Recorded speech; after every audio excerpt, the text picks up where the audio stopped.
Hey everybody, Christopher here. Hope you can hear me.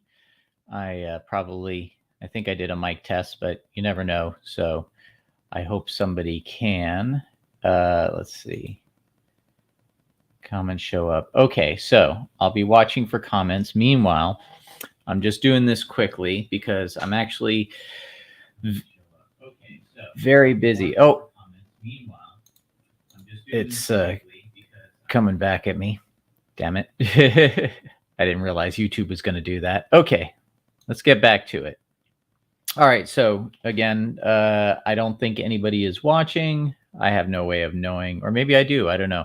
I'm still kind of Luddite on this whole live streaming thing, but I thought I'd give it a go. So, I wanted to talk about really quick the next projects I'm going to be working on. And I'm currently very busy. I've been nonstop with this VFX job that I have, and it's probably going to run into August. And it's much needed money, but it's also going to be disrupting my original plans for a movie that was going to be my second feature film. I probably shouldn't name it. Maybe I should. I don't know. It has something to do with aliens and artifacts they use and threat to human civilization, all on a low budget. But it's a very good script, if I do say so myself. So anyway, let's get to it. Oh, phone notifications. I should probably turn those off or not. I don't know. Well, I'll keep an eye on my phone just in case. This isn't going to be very long.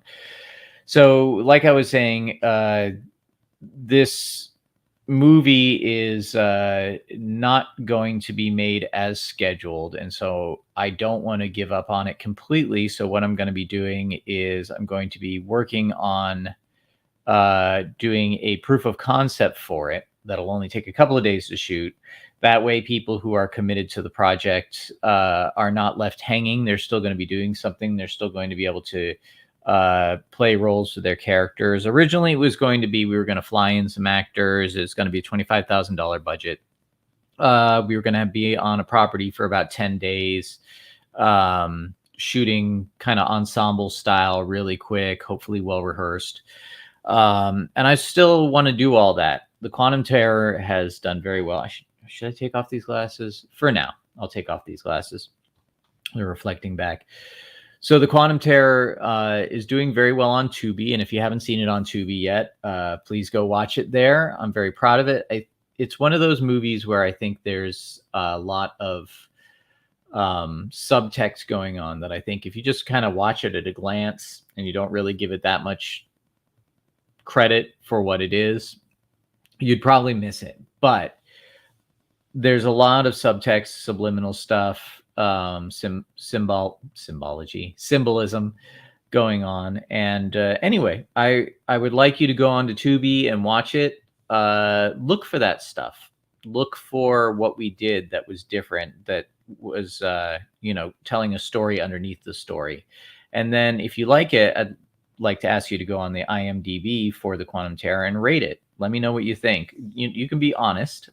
User reviews are good, or you can just click the star rating and give it a star rating, but I appreciate that. So what am I going to be doing now that this VFX job has kind of taken up all my time and kind of thrown a monkey wrench in my plans to go forward with shooting in September? Well, like I said, we're still going to do a proof of concept. There are producers involved and there are actors involved that I would still like to do something. I'm going to play a role in it myself. And I think the proof of concept is kind of a clever little prequel short film to what this movie was going to be. So what am I going to be doing differently? Well, I'll say this. There is money from a producer that is committed to 4 different projects that I'm working on over time. And that money can either go to this movie or it can go to a different project. Well, the other project that I've been simultaneously working on with some animators is called Escape from Planet Omega-12. And it is a what I call not a rated R. Well, I would say rated R, but these days they say TVMA. It is taking kind of that 1960s sci-fi sensibility from movies like Forbidden Planet, Planet of the Vampires, Green Slime, the original Star Trek, kind of that cool artifice, very colorful television and movies. Some of the, like Destroy All Monsters, some of the Japanese stuff as well, and mashing it with the sensibilities of the 70s grindhouse. And we're going to be doing it as an anthology. So the anthology is going to be called Sci-Exploitation. So taking sci-fi and exploitation and mashing it, making Sci-Exploitation. And the first in that anthology is going to be animated. There will be live action stuff. We'll be doing kind of green screen. It'll be a little bit like heavy metal, but it'll also be a bit like other stuff that you haven't seen. And it's going to be taking a lot of my work with like puppets and miniatures and mashing it with animation and sometimes actors. But I want to get to, I'm going to share my screen, Escape from Planet Omega-12, which is going to be the first. And we're going to do it as, an animated proof of concept first, and then we're going to do it as a movie. So let's see, get my cursor down here. There we go. So it would be like a shorter animated movie, and it's going to be kind of sexy, kind of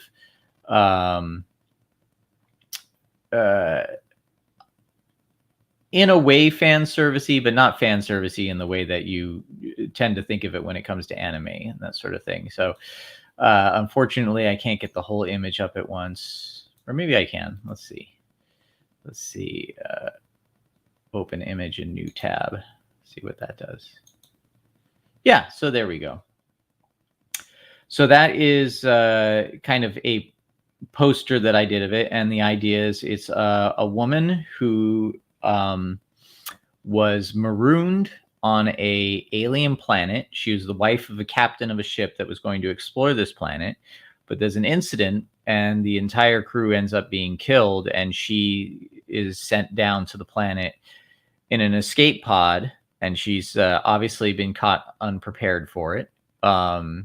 So she literally just has these clothes and that's it to survive, and whatever's in the escape pod, which includes some weapons, a little assistant robot, and a few surprises are on the planet waiting for her. Some will aid her and most will be to her detriment.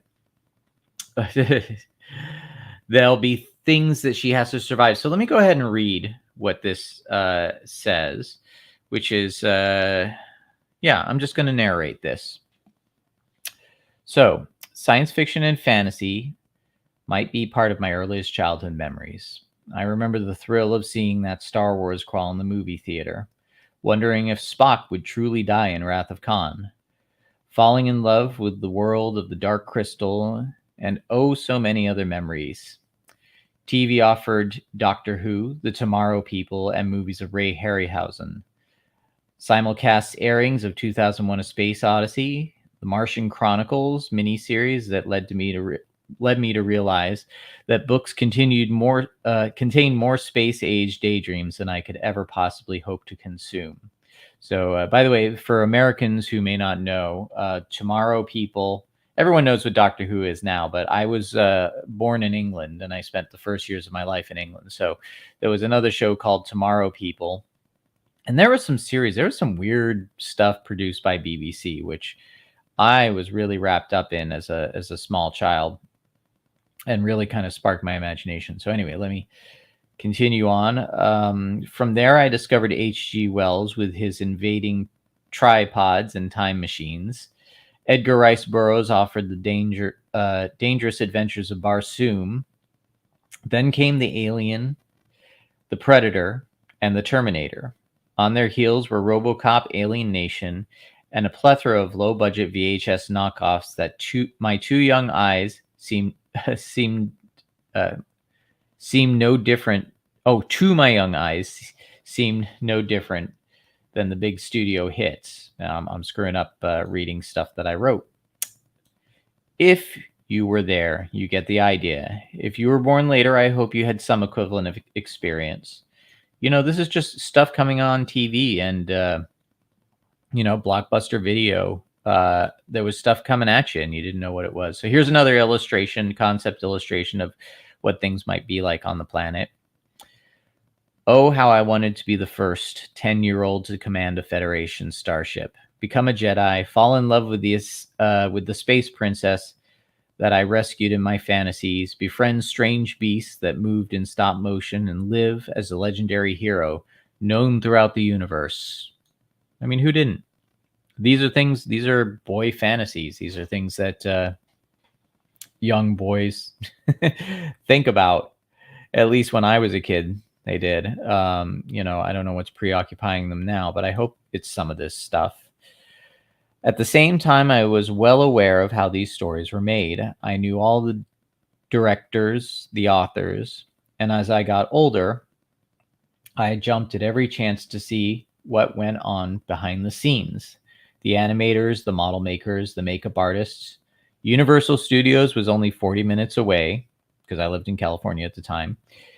And the tram tour that rode you to the secrets of Battlestar Galactica, Harry and the Hendersons, and Jaws were just as magical to me as seeing the films play out in the theater. So this was really cool. I don't know I haven't been to Universal Studios in a long time, but for me, Universal Studios, they would take you on the tram, you'd ride around, you'd see the lots and sets, and then they would stop and everyone would file out.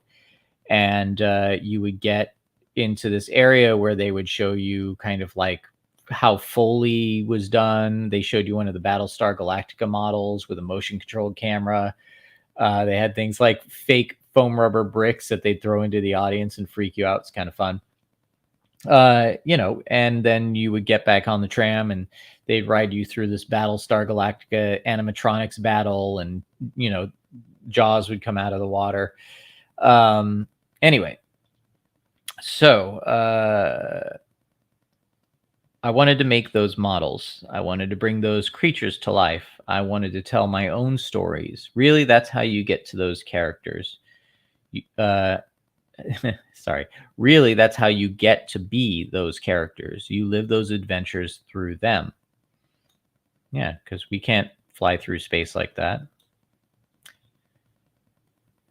As time wore on, I never let go of my fantasies, as I discovered more amazing stories through comic books, animation, and the ever-evolving technology of filmmaking.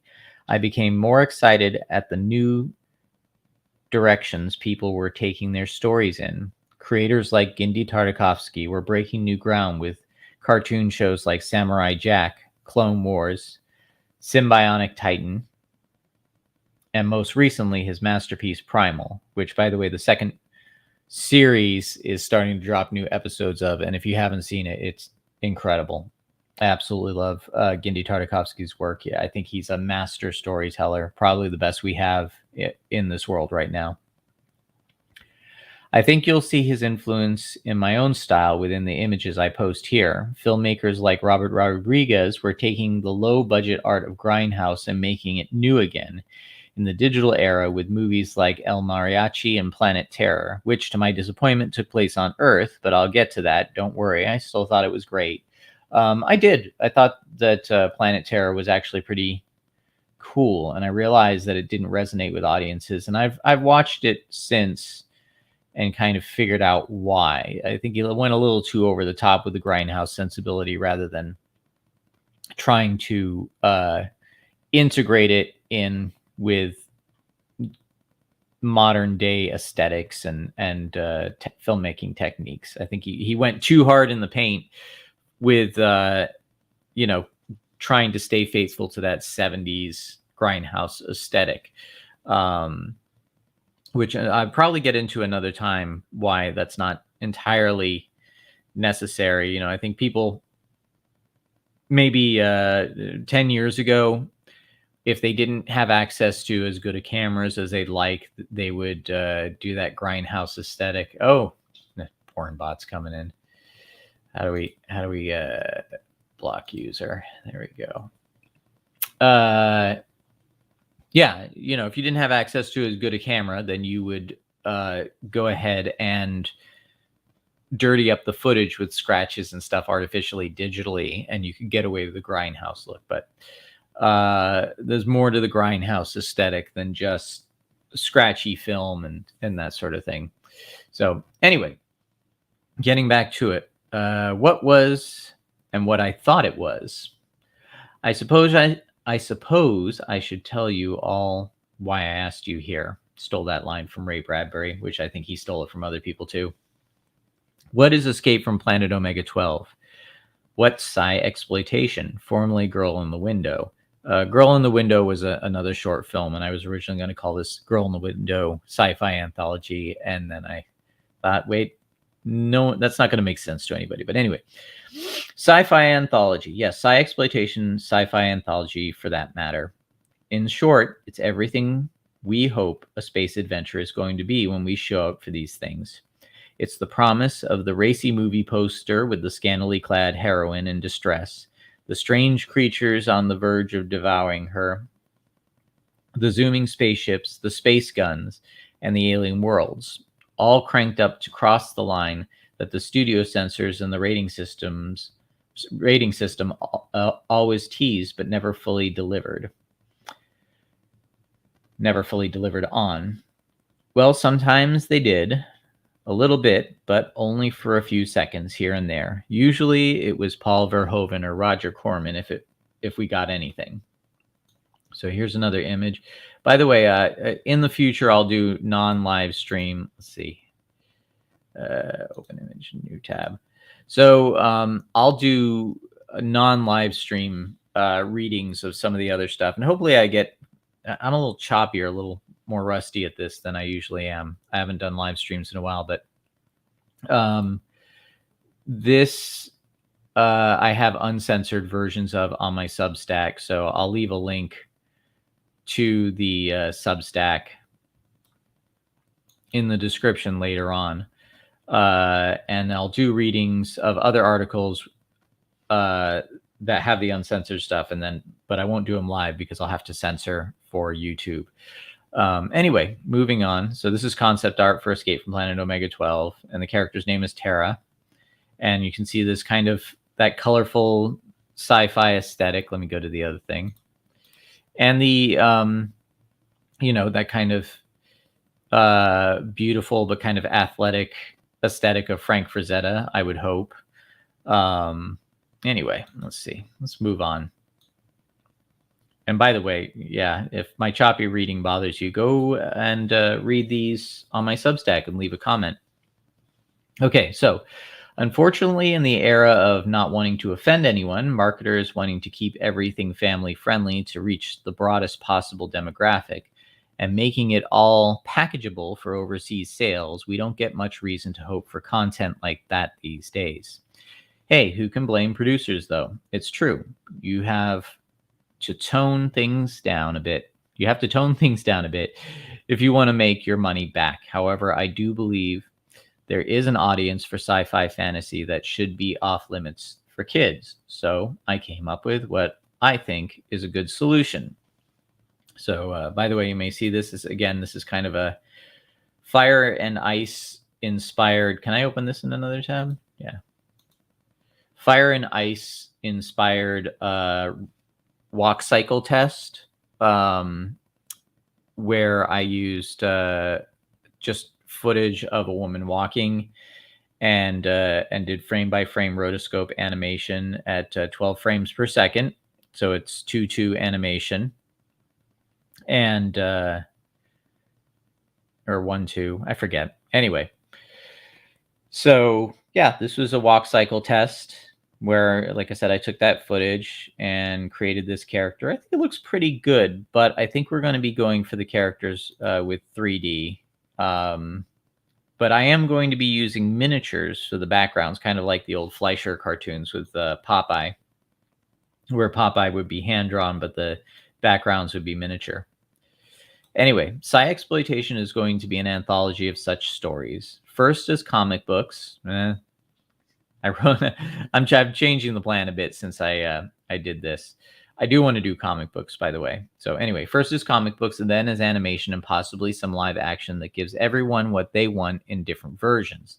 It's always going to be sexy and will never cross over into being straight up smut, but there will be a version that won't expose kids to anything they don't already get on TV, and another version that no responsible adult would allow children to see. Both versions will be available through this Substack, the former public and the latter behind a subscribe wall. You can see the uncensored versions of these works here. And then I did like a link to Making Girl in the Window Then and Now, which is more about that. So here's some more concept art. And then you can take a look at that for a moment. And again, I'll leave a link in the description to my Substack, and I think you can find it in the About section. All my social media, I'm posting from the Substack all the time, Facebook, and what do you call it? Twitter,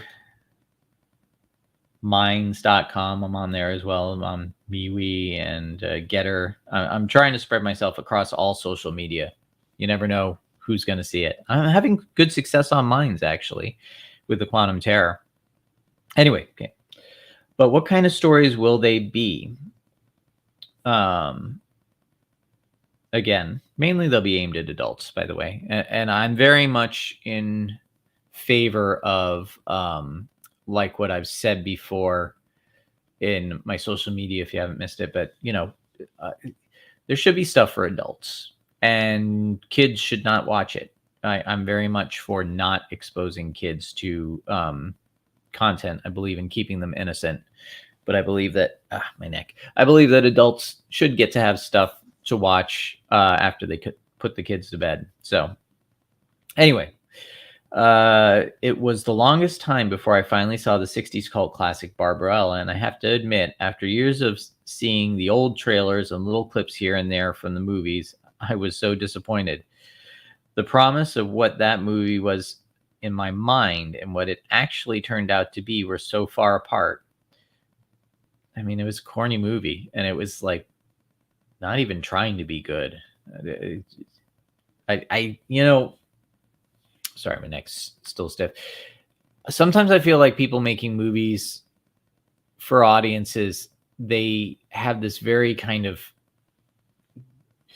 juvenile idea about what science fiction or horror should be, because they see all the colorful stuff and the imaginative, creative stuff and the artifice of it, and sometimes, admittedly, the cheapness. But I think that cheapness breeds creativity.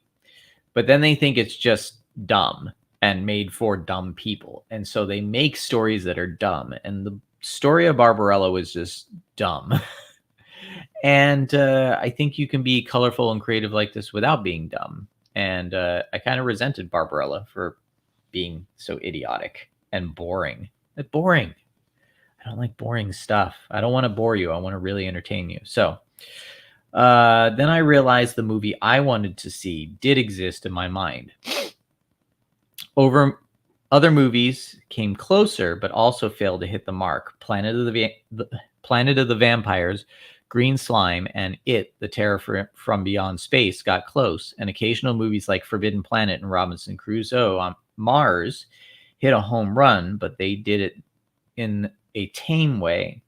My imagination always felt like it would be so much more fun if these ideas were pushed to their extremes. So here's more designs.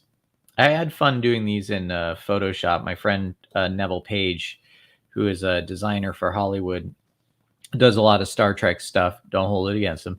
And stuff for Ridley Scott, James Cameron. He worked on Avatar and Prometheus, that sort of thing. Really nice guy. He was a judge on Face Off, but he creates his own custom brushes, and he let me download his brush pack. And so I had a hell of a good time probably botching what these things are capable of. But anyway, then came the Grindhouse revival that Robert Rodriguez and Quentin Tarantino brought about with their movies Death Proof and Planet Terror. I thought Planet Terror, a grindhouse sci-fi movie that's genius. That's exactly what I've been wanting. Oh, wait, it's zombies.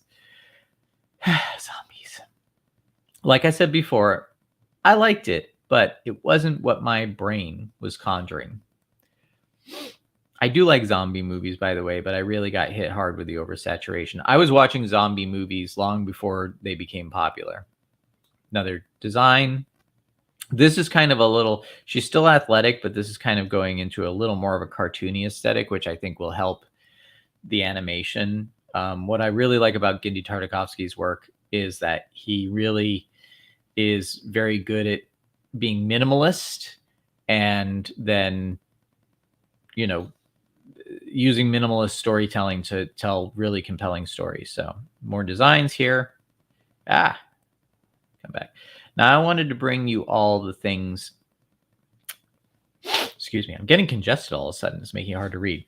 Now I wanted to bring you all the things I thought were out there, but weren't. Now it's time to tell those unrealized stories. Show those visuals that never were. So, as part of a mini picture development deal with producer Doug Mayfield, Omega-12 is taking shape. I think mini. I just glance over words and my brain completes them. That's meant to be multi, and I found a typo, so I'll fix that. Omega-12 is taking shape. It'll be presented in a neo grindhouse style, what I've been calling Sci-Exploitation, hence the title.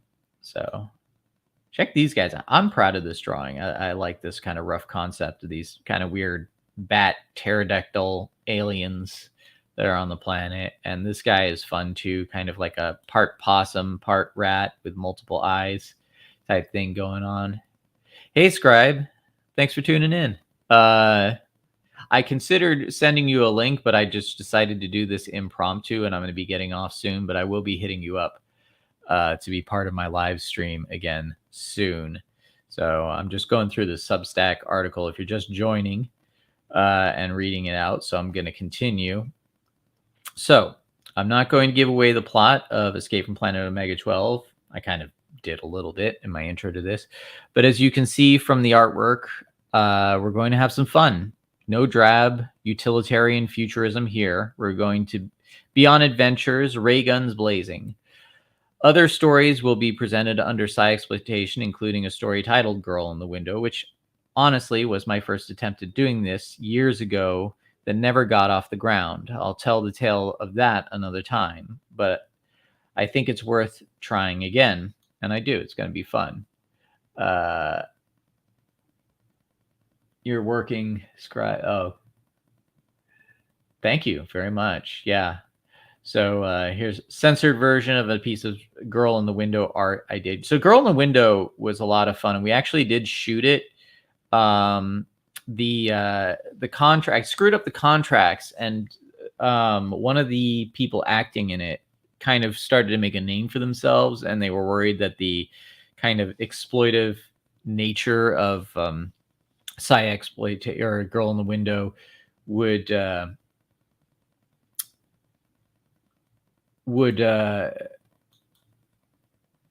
have an impact on their career. So I decided to scrap it. That footage is still there, and it was shot on really cheap cameras. But it was going to be good. It was a good script. It was fun. It was kind of, it's like El Mariachi meets Star Wars meets The Tale of Rapunzel. And we did it all green screen, and I did some miniature work, and it's out there. I post stuff from it on my Instagram, so I am going to try and revitalize that.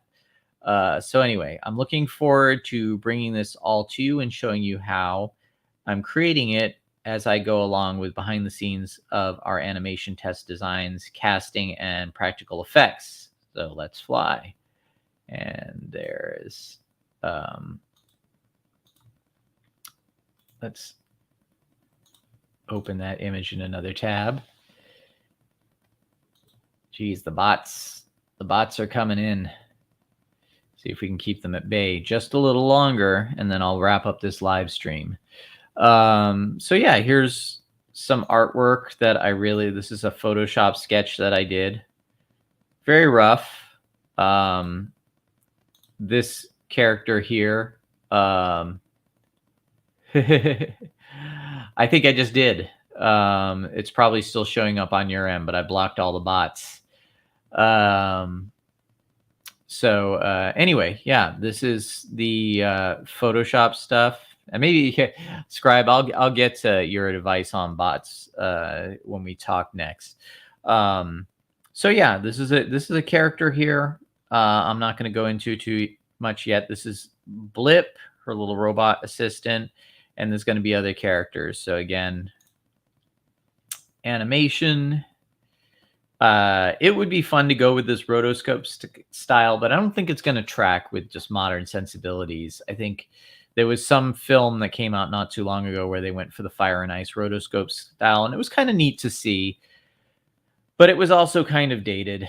And, I think combining technologies like miniatures and puppets with animation is going to be a lot more fun. So anyway, Escape from Planet Omega-12, first in the line of the Sci-Exploitation anthology. And you can read more about it on my Substack, as well as stuff like my involvement in Harbinger Down with Ray Bradbury, stuff about the Quantum Terror, some of my tips on writing, that sort of thing. It's all here. So before I sign off and get back to work, here's what I'm going to be doing. I am going to be, like I said, doing the proof of concept for the sci-fi movie, working with the actors in September. We're going to be shifting focus on Sci-Exploitation. We have some money in the budget for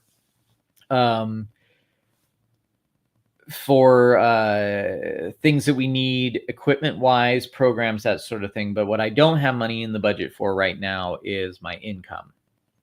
So I have jobs that I do. I work as a visual effects artist. I work as an editor. And that work's been pretty consistent lately. And I also have been working as a notary. So I do closings on houses. If you're buying or selling a house, I'm the one that comes in and walks you through the signing and notarizes everything. In order to really do this right, I need to raise some more money. I probably need to raise about $25,000, which will go for the year to making sure that my bills are paid while I do this. So I am looking at ways of raising that money. I might do a Kickstarter or something like that, offer DVDs, offer posters and artwork and that sort of thing, offer behind the scenes looks, which a lot of it is I'm going to do with my Substack. So I might do something like a Subscribe Star as well, or I don't know. I'm going to consult with some people about that because ultimately the problem is that I can do this stuff, but it goes very slow and it becomes very cumbersome because I am, I'm a father, I'm a husband, and I have daytime work, and I have this. And so this always takes a back seat unless I've got a full-time income. Then I can really dedicate myself to it. So the plan is with everything is I'm using Film Hub, which is an aggregator for movie distribution that gets me on the platforms like the Quantum Terror is on Tubi. It was on Zumo before. It's not now. It's going to be on Filmzy soon, which will make it go international. I'm very excited about that. And a bunch of other platforms. So once that's done, it's out there, it's circulating, and then I work on promoting it. And then I want to do things like DVDs and posters, artwork. I love the collectibles. I love like the mini posters and the, Mondo posters and things that people can get excited about wearing on a t-shirt or having on merchandise. I kind of enjoy that stuff. So, there's a business plan here, but I have to come up with some capital for the year to make this really flow. So that's what I'm going to be working on next. And along the way, I'll be doing some other stuff. I'll be doing some short films with people. I just shot a short film with Val Merrick. I might do some stuff like what I did with Roger, where I just, use myself as an actor and shoot from home, kind of to experiment with the effects and stuff. But anyway, I think I've gone on long enough. It looks like we're just about at 35 minutes. So for a live stream, if there are a bunch of people participating, I might stay on longer. But for something that people are watching, I think that's far enough. But like I said, go watch the Quantum Terror on Tubi, go to IMDb and leave a review or rate it. And follow me on all this stuff. There's a Twitter for both the Quantum Terror and for Sci-Exploitation. And I've got my own personal Christopher Moonlight Twitter. I'm on Facebook. I'm on Minds. I'm on all the different stuff. And I'm going to take some decongestant because I really am like breathing through some stuffiness here. Anyway, thank you for watching. Scribe, thanks for tuning in. I don't know if you're still there, but I am out of here. And everyone have a good rest of your week. I'm going to put my nose back to the grindstone on this visual effects job, which is for a movie that actually is not it's a biography or biopic. That's it. And it's a bunch of special effects you'd never notice are there. So, all right. Thanks for watching, everybody. Again, please like, subscribe, hit the like button, share this, spread the word if you think this is a worthy kind of project. I think it is. So, all right. Take care, everyone.